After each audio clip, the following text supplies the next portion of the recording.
I'm going to show you how to add a post, update files, use Form Publisher, add and create blocks, a new job opening. Cave Consulting, transforming the way you work.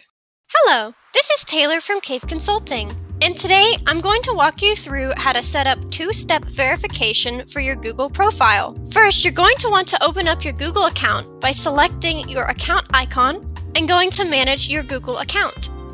Next, you're going to find the Security tab on your left side panel. Go here and scroll down until you find Signing into Google. Here you will find the two-step verification tab. Select this tab, and now you will be following Google's instructions in setting up your two-step verification by selecting Get Started. You're going to verify your account, and after that, Google will present you with a few prompts which you need to follow in order to complete setting up two-step verification.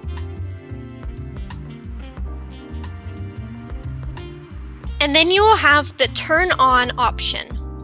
Once you've completed all of Google's prompts and select Turn On, you will come to this screen where you can choose to turn off your two-step verification once again.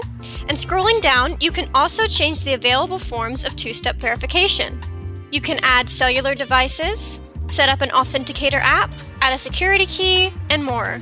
Once all of these steps are complete, log out or log into an incognito window to make sure that your two-step verification was set up properly.